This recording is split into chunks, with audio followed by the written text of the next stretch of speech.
Good afternoon. I appreciate y'all having me.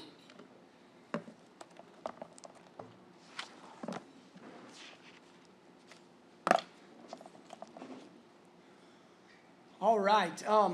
So obviously an incredibly busy session. I don't think any surprise with when you have a new governor in his first regular session, new legislative leadership in the House and Senate, a good bit of turnover with term limits, new members in the House coming in, new members in the Senate. Some members of the Senate had been in the House, but obviously transitioning over to the Senate, that's still a bit of a transition. And so, you always, I think it's no surprise to many of you who have been in this arena for a while, the first session of a new administration is often busy. It's often a little hectic. There's often a lot of bills filed. When a governor comes in with his first regular session, a lot of campaign promises, especially a governor like Governor Landry, who won in the primary and really had came in riding a big wave of campaign promises and a lot of support. And then again, you couple that with a new insurance commissioner, new attorney general, new secretary of state, new leadership in the House and Senate. I don't think, probably no surprise to many of you, the broad amount of bills that were filed this session. And so we at LABI, we were obviously active and engaged in a lot of those many measures. And so I want to talk about a lot of those today with you, go over a few of those, hopefully answer any questions, shine some light on some of the good that we felt happened for the business community and our over 2,000 members this regular session. Some of the bad, some things that unfortunately that we wanted to see cross the finish line early in the governor and this legislature's new term that didn't quite make it.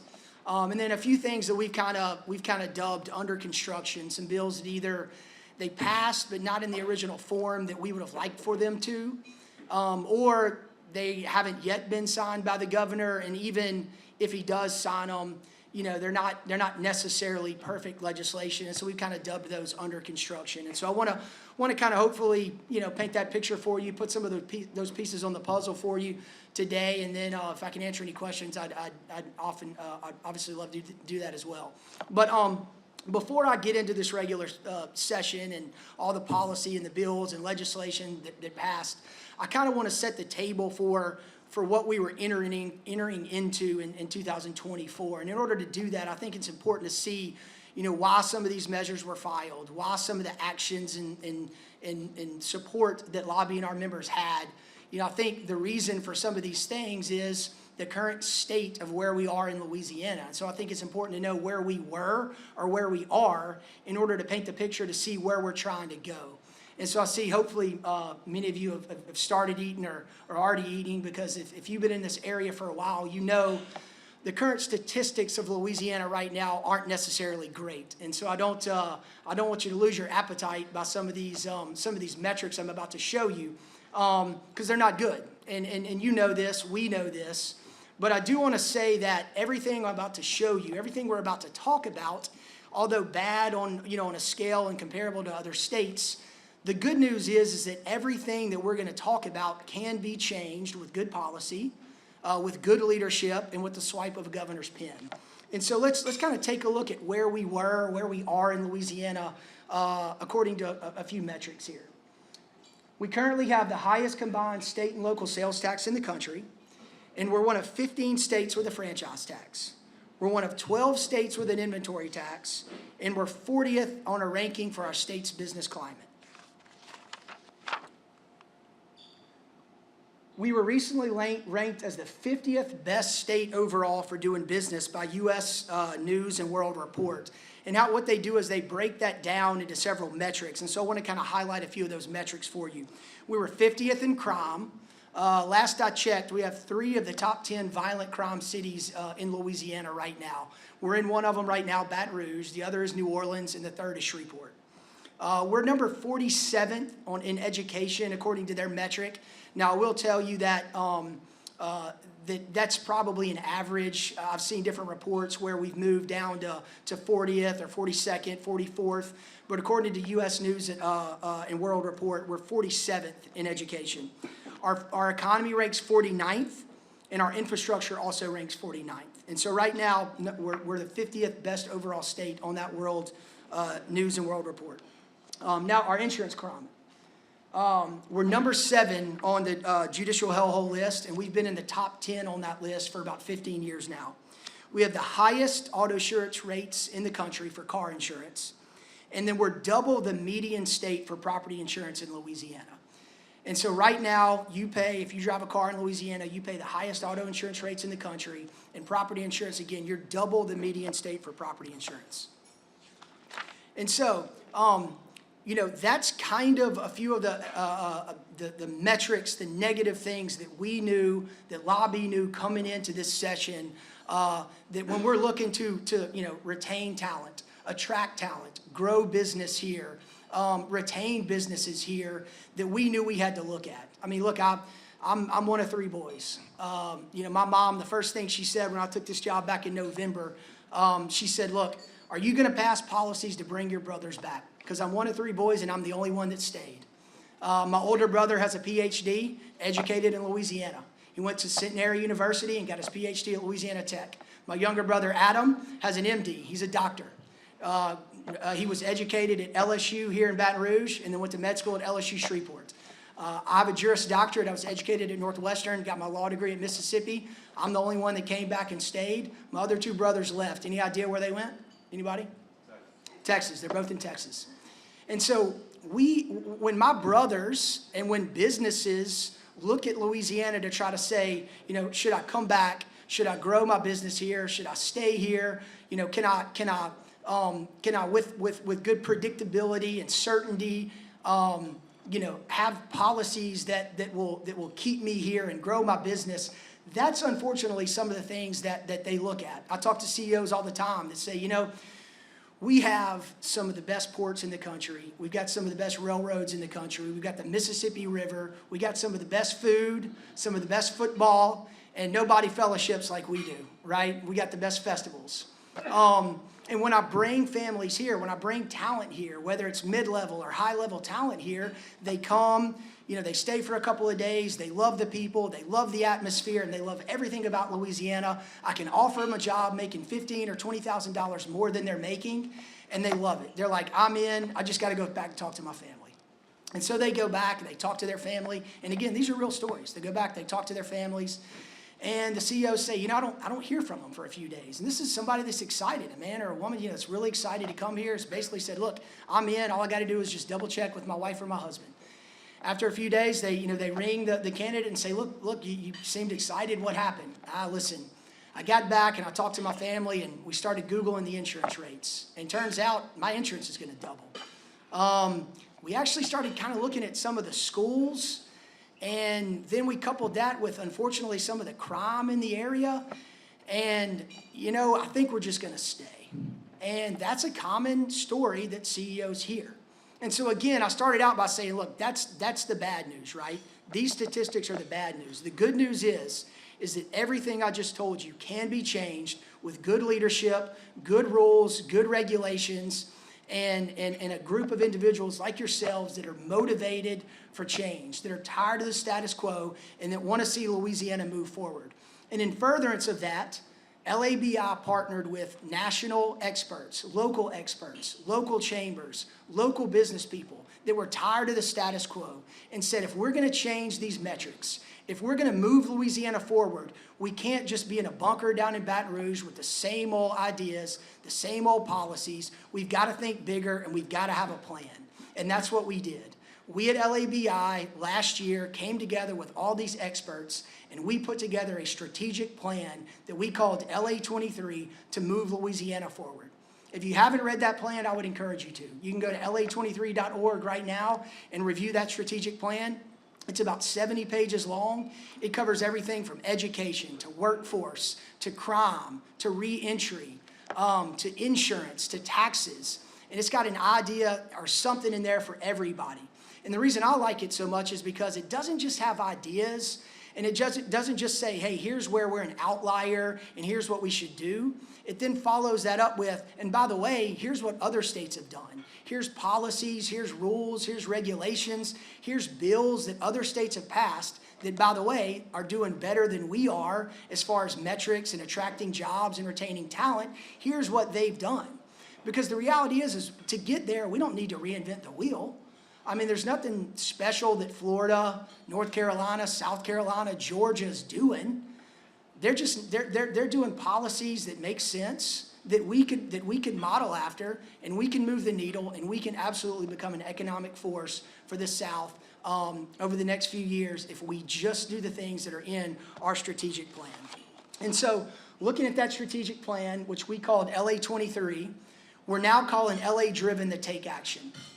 And so we are driven to succeed and driven to move Louisiana forward by following a lot of these policies and a lot of these ideas found in our strategic plan.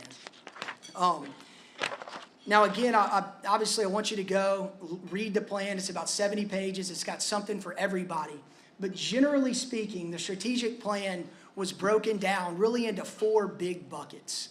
And I guarantee you, I could pass out a sheet of paper to every one of these tables and say, in your opinion, what's keeping talent from coming back here? What's keeping businesses from growing? What's stifling Louisiana? And I promise you, most of you would probably have 3, 4, all of these in your top 5. It's not rocket science, right? Again, we don't have to reinvent the wheel. But the 4 big buckets that all experts, both local, national, business owners, chambers, all agreed that we have to focus on if we're going to move Louisiana forward is addressing our education and talent supply, doing a better job on economic development, looking at our tax and business policy, and then addressing safety and resilience. And so those are the 4 big buckets that our strategic plan looks at. So now we've got, moving into this session, we know the issues, we know the problems, right? We know where we stand on a lot of the metrics. We have the strategic plan to get us there and the ideas, and so we know the problem, we know the solution. We've got new leadership, new governor, new insurance commissioner, new attorney general, new secretary of state, new members in the House and Senate, 6 new BESI members. And so we've got the leadership there. Now we just kind of need to see, all right, what are the first couple of dominoes that need to fall to move Louisiana forward? And so that takes us to the 2024 legislative session. House members introduced 962 measures. The Senate added another 503 instruments to the mix. And so the LABI staff reviewed most of these roughly 1,500 bills if you add in HCRs and House resolutions and Senate concurrent resolutions. Many of them met what we began calling our LA-driven approved standard, bills that we looked at and compared to our strategic plan and said, this bill, if it passes, will move Louisiana forward. We were also very encouraged because outside the Capitol, we saw significant strides as well. From the governor's landmark executive order that he signed at our annual meeting, restoring the ITEP to effectiveness, we moved towards cohesion between the LED, the LWC, and other workforce development roles and secretaries. And then with BESI and DOE beginning the process of reviewing our state's accountability formula to more accurately reflect the growth and achievement of schools and students, that outside the Capitol success, coupled with many of these measures, have been a great, great first step to moving us forward. Okay, so now we've talked about the problems, we've talked about some of the solutions, we know the leadership we have to get us there. There's things going on outside of the Capitol from a regulatory standpoint and from different secretaries that are realigning agencies that are looking at, tackling some of the inefficiencies involved in government to move us forward. And now, if you'll allow me, I'd kind of like to take us back inside the Capitol and look at some of the bills that our members, that our board, that our leadership wanted to prioritize this legislative session. And so when we polled our members and when we said, look, what within that bucket, what is keeping you from hiring, what's keeping you from expanding, what's keeping you from bringing in talent, I don't think anybody's going to be surprised to know that the number 1 issue for our members was insurance reform. It was addressing the insurance crisis. And when we talk about the insurance crisis, again, remember the metric here, it's really 2 buckets, right? It's property insurance and it's auto insurance. Again, we're the number 1 highest cost auto insurance state in the country, and we're double the median state for property insurance. And so it's not just our members' main priority. The last two polls that have come out that have polled the citizens of Louisiana, the insurance crisis is now the #1 concern for Louisiana citizens. And so what we did was we brought together a broad coalition again of business people. We partnered with the insurance commissioner and we said, what pieces of legislation can we pass? Can we get to the governor's desk on property and casualty car insurance reform that can make us a more attractive state to not only write here from a property and casualty perspective, but to also to bring some certainty, some predictability, and that the governor, that the insurance commissioner can go out and market Louisiana as being back open for business. Because here's a couple of things we know. There's no silver bullet to insurance reform. There's no one legislative measure on insurance reform that we pass today that the governor signs that tomorrow everybody's just going to get an insurance refund check. But what we do know is that we are an outlier in numerous areas of our insurance code, of our insurance laws. And that has driven out several carriers for the market. And when you have fewer carriers writing, you have less access, you have the same amount of demand, but less access, and that has driven up the cost of insurance. If we can bring carriers back to the market through predictability, through certainty, and through policies that are done in every other state, we know that'll help decrease the rates because competition helps decrease rates. If we can couple some competition and some good regulatory and legal practices with a couple of good underwriting years, we will move Louisiana forward, just like Florida's done. Florida has a very similar environment to Louisiana, and they got aggressive trying to attack their property and casualty market back in 2022 and 23. They passed a significant legal form package over those 2 years to try to bring carriers back to the market and to try to provide a more predictable and certain environment for carriers and policyholders. And the results of that have been great. They've reduced rates in Florida for the first time in several years, finally saw not an increase, but a flat market. And so, look, again, we don't have to reinvent the wheel. We can look at what Florida did, and we actually did. And a lot of those measures that Florida passed were in our package. And so just a few of those bills that I'll go over. House Bill 120 by Representative Willard. It repeals the sunset on the Louisiana Fortified Homes program. Again, the insurance commissioner always says, look, we can't change the weather and we can't change the way we're positioned in this country, but we can change how we react to it. And this is one of the ways that we can do a much better job is through the Fortified Roof program. House Bill 611 by Representative Gabe Ferment phases out the 3-year rule for property insurance. We were one of the only places, we actually were the only state in the country that had a 3-year rule that said if you write a policyholder for 3 years, no matter what their underwriting is, no matter where they are, no matter what your business plan is over those 3 years as an insurance company, you cannot drop that policyholder. Only place in the country that had that. And that was absolutely an impediment for getting a lot of carriers to this market. House Bill 611 addressed that situation where we were an outlier. And then Senate Bill 295 by Senator Heather Cloud shifts Louisiana from a prior approval to a file and use state, which will get carriers to the market quicker. And then Senate Bill 323 by Senator Kirk Talbot establishes a process for good faith and fair dealing in the claims process. What we found after the last couple of storms was the process for getting a claim filed and for getting your losses to the insurance company, for getting them to look at the losses and either dispute those or pay those in Louisiana was very clunky. It was ambiguous. It wasn't certain. And it was fraught with all kinds of frivolous things and loopholes and gray areas. And so we knew we needed to go in there and create a very defined timeline, defined forms, in different areas that help not only the policyholder, but also the carrier try to find a predictable and a time-certain method for when claims should be filed, what evidence is needed, and when claims should be paid. And so we think this is a win for the policyholder and for the insurance carrier. Moving on. House Bill 337 by Representative Jack McFarland. We were one of 3 states in the country that still allowed a tortfeasor, that allowed a plaintiff to sue the insurance company directly. And so what 337 would do is it would repeal the state's direct action statute while preserving the right to name an insurer only in limited circumstances. And then I want to point out Senate Bill 355 by Senator Jeremy Stein provides for disclosure of all third-party litigation financing agreements.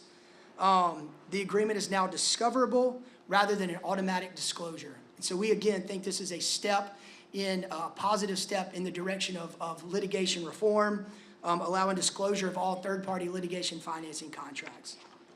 And again, I'm gonna try to get through these a little quicker, so if I miss a couple and y'all have questions, let me know. The bad. Now, these are the things that did not make it across the finish line that were in our package as well as the commissioner's package that unfortunately, very disappointed, did not make it. House Bill 24 by Representative Mellarine. This legislation would have repealed the Housley presumption and required that plaintiffs actually prove causation between the accident and their injuries. This change would have provided fairness and balance while also restoring a plaintiff's duty to prove damages. This bill stalled in the Senate Judiciary A Committee after passing pretty overwhelmingly out of the House. And then House Bill 315 by Representative Mike Johnson. This bill is currently awaiting the governor's signature. This bill passed through the House and Senate, and so it's awaiting, it was signed by the governor. This bill would increase the amount of time a person has to file a lawsuit after an accident occurs from 1 year to 2. This was a measure that was supported by the governor. We at LABI and our members did not support this bill. Absent significant reforms found in other states, we do not feel that this bill will move us forward. Louisiana, we're still an outlier in too many areas in the civil justice reform lawsuit area. And so unfortunately, what we think the 2-year prescription will do is will only cause further delays, further confusion, evidence get lost, witnesses get lost, and absent more significant measures getting to the governor's desk, we unfortunately don't think this will move us in the right direction. And so while it could decrease the frequency of lawsuits, in Louisiana, we really don't have that much of a frequency problem. We have a severity problem. And so we have to address the severity problem along with the frequency problem. And unfortunately, in a vacuum, we just disagree that House Bill 315 will help address the insurance crisis. And then under construction is House Bill 423. This is probably one of the pivotal pieces of our legal reform package. This would have revised the state's collateral source rule, aiming to reduce runaway damage awards, driving up insurance costs for businesses and individuals. And so I know collateral source is kind of a wonky legal term, and so let me kind of explain it a little bit again, because sometimes I take for granted everybody kind of understands, collateral source and Housley presumption and some of these terms. So the collateral source rule in Louisiana is essentially this: all the jury gets to see in a case is billed charges, not what was actually paid. And so if you've had surgery recently, or if you've gotten what's called an explanation of benefits in the mail, 9 times out of 10 you've probably thrown that away. But if you've ever looked at it, or if you get one the next week or two, take a look at it. What you'll see is you'll see a line item of benefits from the hospital or from your insurance carrier, Blue Cross Blue Shield, for example. And what you'll see is that the hospital may have charged, I'm just going to make up a number here that's easy because I can't do math, that's why I went to law school, $100, okay? So that's what the hospital charged. What you'll see underneath that is what the insurance company actually paid, and it's probably $3. And then you're thinking to yourself, well, my deductible was $1, so that's $4. Where'd the other $96 go? Well, if you know anything about the insurance industry, about carriers and hospitals, those are all contracted rates. They're they're write-offs, and it's phantom money. In Louisiana, the jury, all they see is the $100. They don't see the actual damage, i.e. the $4. And so what a lot of states are doing now is going in and righting that wrong and saying, no, the jury and the judge should get to see what was billed and what was actually paid, and consider that in the award, consider that in the settlement. And so what this bill would have done is say that the judge and the jury get to see what was charged by the hospital and what was actually paid by the insurance company. And then they can decide whether or not they want to add on to an additional 30% because the plaintiff had insurance and got the benefit of those write-downs. Common sense legislation, we thought it was a good compromise. It passed out of the House with bipartisan support. It was amended a little bit in the Senate. We made some compromises, but we still think it's a great bill. It was amended in the Senate, and it passed pretty overwhelmingly out of the Senate as well, and it currently awaits the governor's signature. We hope and we urge the governor to sign that bill because, again, we think this is a huge step in the right direction to reforming our legal system, much like states like Florida, like Alabama, like North Carolina. Again, states that have the investment we want, the jobs we want, quite frankly, the insurance rates that we want. And so again, we're not reinventing the wheel. This isn't made up legislation. These are successful measures that have passed in other states that have had real results. Now I'll move on to education and workforce development. The good there, House Bill 78 by Representative Kim Carver cuts the red tape in the authorization process for charter schools.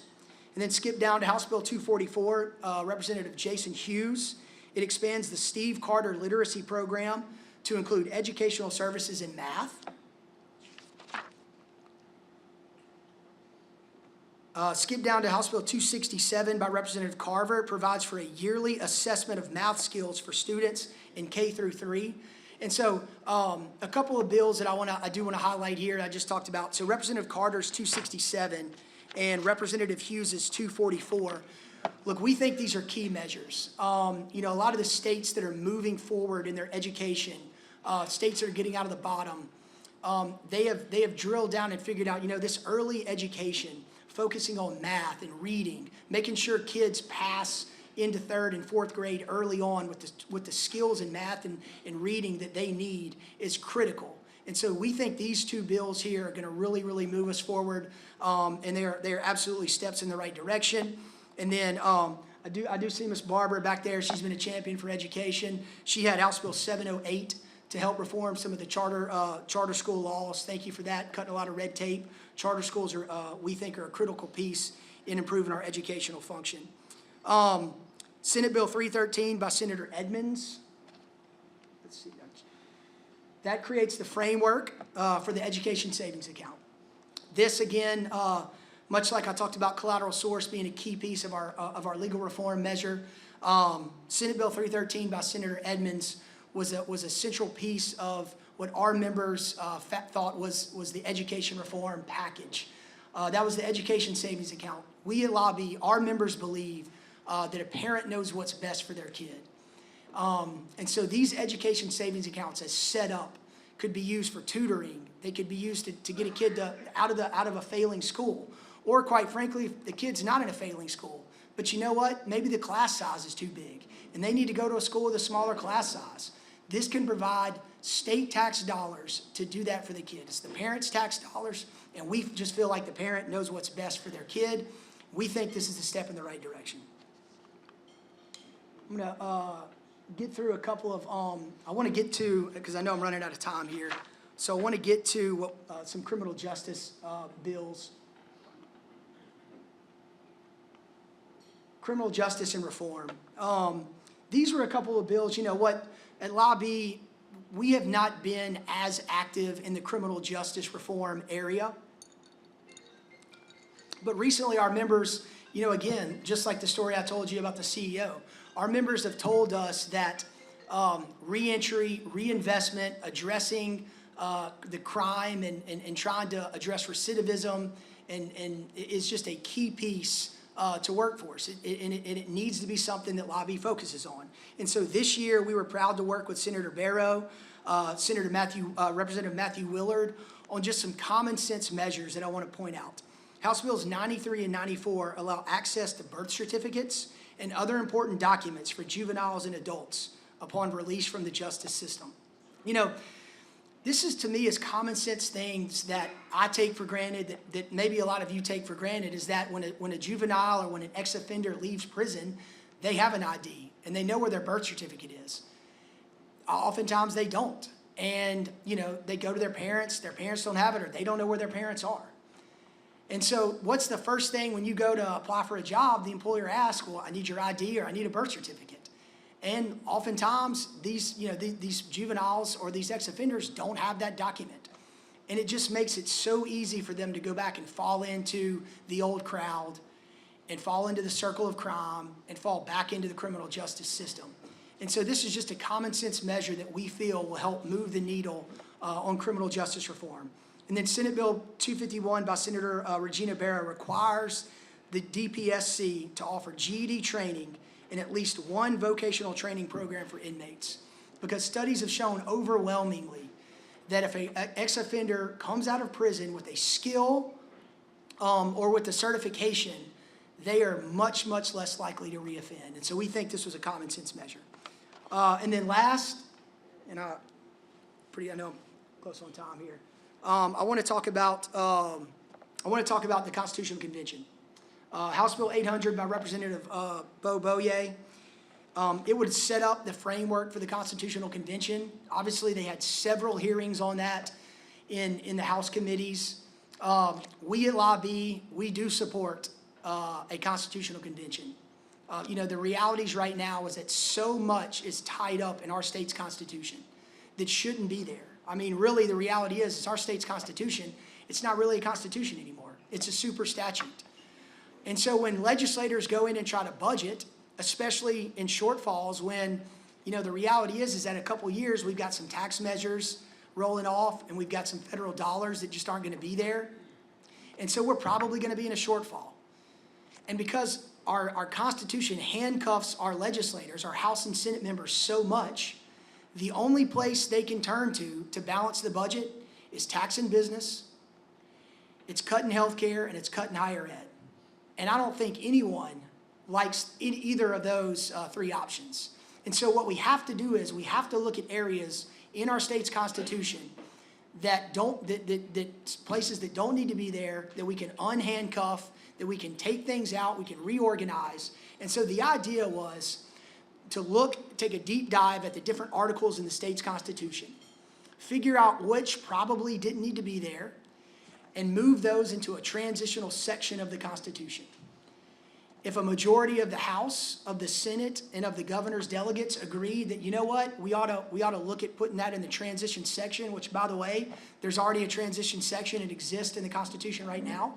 You can go to legis.la.gov, pull down the law section, look at the table of contents, go to the Constitution, and there is a transition section. All this limited Constitutional Convention would have done is figure out what probably needs to go into this transition section, vote on that, and then it would go to a vote of the people. And if 51% of Louisiana's public said, I do agree that maybe that doesn't go in Article 7, I'm okay with it going in the transition section.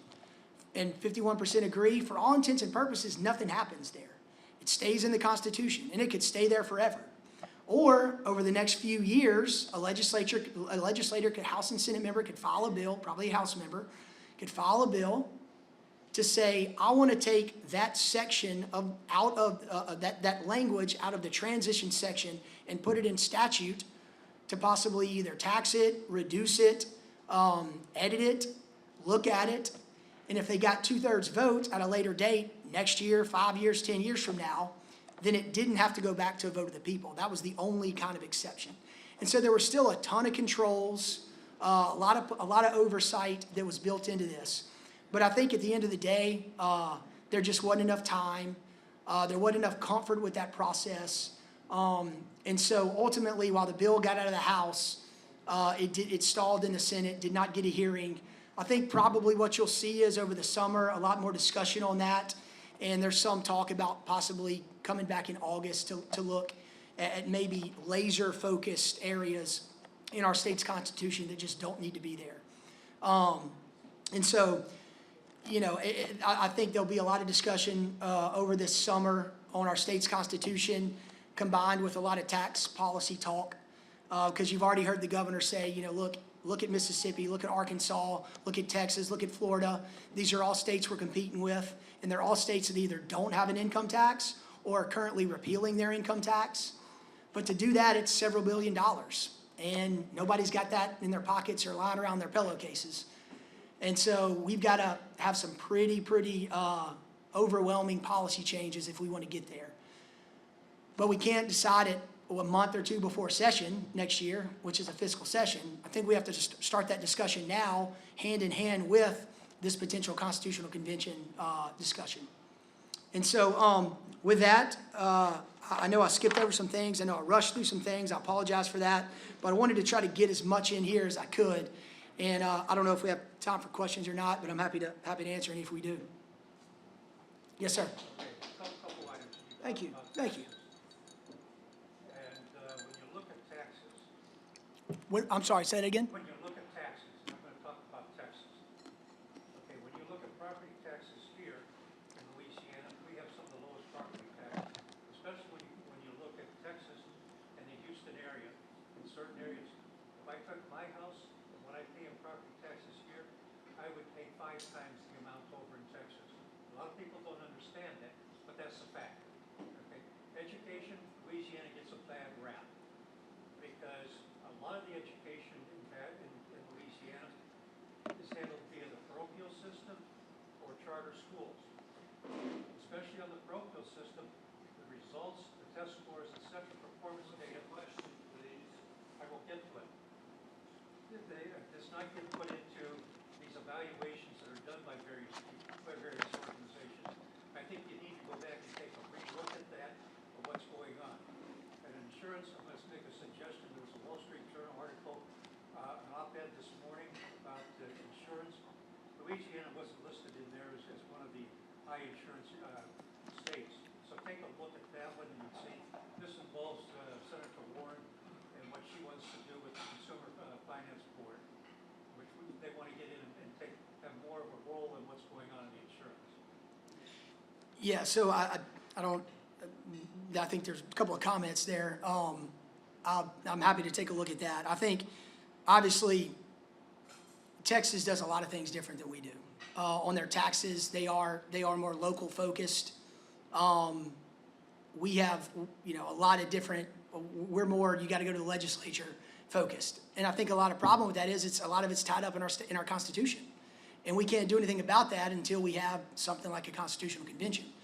On education, when we're 44th, 42nd, 47th, whatever you want to call us in education, but about 75% of our schools are A and B schools, dots probably aren't connecting, and it's in the accountability metric system. And so that's why we are really encouraged by what Bessie is doing now, announcing new accountability standards. But the problem is Bessie can't get the data from the private schools. You can't get the data from Catholic High or St. Joe's or some of the other ones and roll that back in there. Well, but I think, It doesn't get in there. right, but it's, again, when you're talking about a private school, you're not talking about tax dollars, you're talking about money and parents that if they don't like the school, they can leave. That's not necessarily true with the public school. And so with these new accountability measures, what we hope is, and look, I can tell you 4 out of 5 parents that know whether their kid's at an A, B, or C school. After that, the parents don't know what that means. They don't know how that's calculated, or if you ask them, well, why is that metric? Which means we probably need to have a cleaner, more clearer, more predictable, more certain accountability measure. And I know that's Bessie's goal and what they want to do. And then on insurance, I can tell you without a doubt, we are among the highest in the country, but I look forward to reading that article. Yes, sir. Under a new file and use regime, do you believe insurance rates will go up continuously as they have, go down, or what? Well, I think fortunately that bill was passed with a big package of bills. I know that, rate and file versus file and use. I think that, unfortunately, under the old system of rate and file, you didn't have the opposite. And so insurers, I don't know if they did this or not, but I think the fear was you don't have an opportunity to put your rates out there and then have the insurance commissioner tell you whether it was too high or not. Under this new system, they do. And so they have an opportunity to get to the market quicker, to file and use until the insurance commissioner comes back and says, you need to walk that back. Under the old system, they had to get approval, and it was kind of like throwing a dart a little bit blind. And so I think that's why this system is better, it is what most states use. I think we were one of a few states left that used the old system. And so I do think this bill, along with the other package of bills, makes us a much more attractive state to get insurance in here. And we've got to get more carriers writing property insurance because, again, more competition is what's going to help ease that pressure on our insurance rates.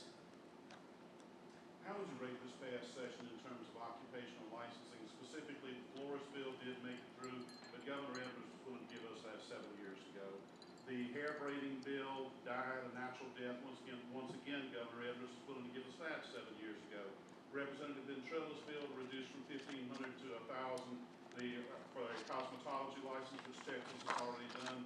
Not only got killed in the Senate committee, but it was opposed by some of the very people who stood and openly advocated to do this, including Governor Jeff Landry. So how would you rate this past session in terms of occupational licensing?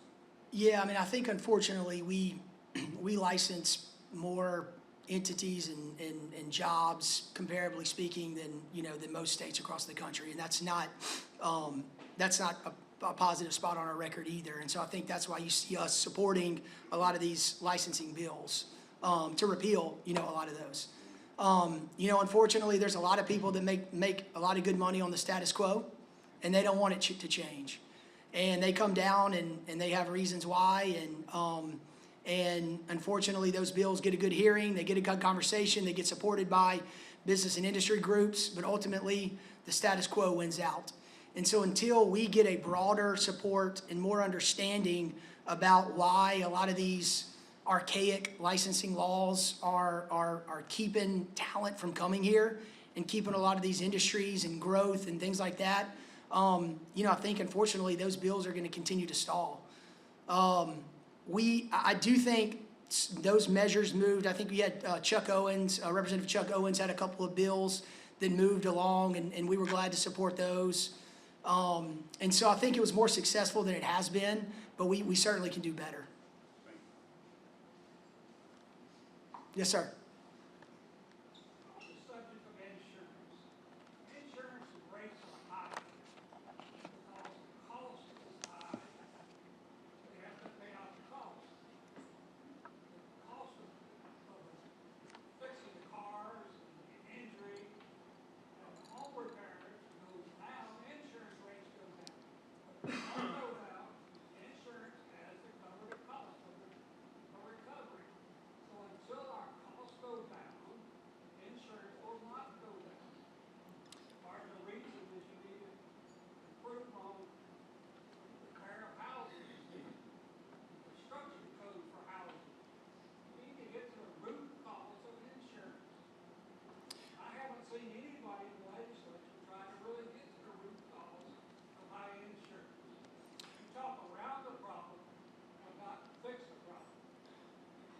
So the question was, and I'm sorry, I've been meaning to repeat the question. I don't know if I have. The question was that the reality is that insurance, the more they pay out, the more they have to charge for rates. And the reality is that they're paying out more because car costs are higher, parts are higher, houses are more expensive, and things like that.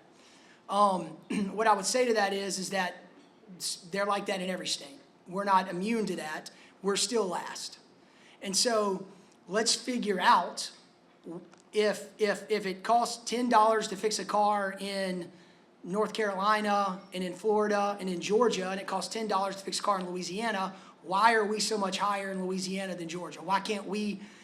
And I can tell you, you have to look at where you're an outlier. And I absolutely know we're an outlier in, thank goodness, not direct action anymore, but we're an outlier in, from those states I just mentioned, in collateral source. We're an outlier in the Housley presumption. We were an outlier in the 3-year rule. We were an outlier in rate and file. And so that's areas where if it's the same price there to build a home and to fix a car, but we're still last, then you've got to input the places where we're an outlier to try to get some of the carriers that are still riding there despite the cost to come here. And that's what we're trying to do. And in fact, that's what Florida just did. And Florida came out with a package just like we did. We've had 3 hurricanes, they've had 1. And despite that, they aggressively attacked some of the things that we're trying to do. And because of that, their rates stabilized. And a couple of carriers just came in and said, we're gonna reduce rates. Costs haven't gone down, like you said, but their rates are going down, and they specifically mentioned, as one of the reasons they're reducing it, the insurance reform package that passed over the last couple of years. And so I think, look, it's all hands on deck when it comes to insurance reform, and I agree with you. Look, the reality is that we did pass a very, very scaled back insurance reform measure in 2020. Well, what happened after 2020? Cars were more expensive than they've ever been, parts were more expensive, supply chain disruptions. But again, we weren't immune to, every other state wasn't immune to that, and we're still last. So let's look at where we're an outlier, and that's what we've tried to do. Time for one last question. This man has a hand up. My aunt been in her house since 1980. House is probably about 1,800 square feet. They canceled her house insurance because of her metal roof on her house. I don't know all the details, but I know she's had insurance since 1980 and had insurance before that because she owned the house 10 years before that because she lived in California, Los Angeles. So I was just kind of concerned about how can they just cancel her insurance. I don't know all the details, but she can't fix it. It's gonna cost probably $10,000, $15,000 to probably repair a roof. But she's been had insurance since 1970. Yeah, I can't answer that one because it may be, who knows, maybe something with your policy you may be out of, but you may I would talk to your agent, talk to the insurance commissioner, or look at the Fortified Roof Program. It really is a great program, and I would encourage you to look at that. There may be some answers there, but as far as that goes, there's so many intricate things in there, and I am an attorney, but I'm not allowed to give legal advice anymore. Thanks, Will. Thank y'all.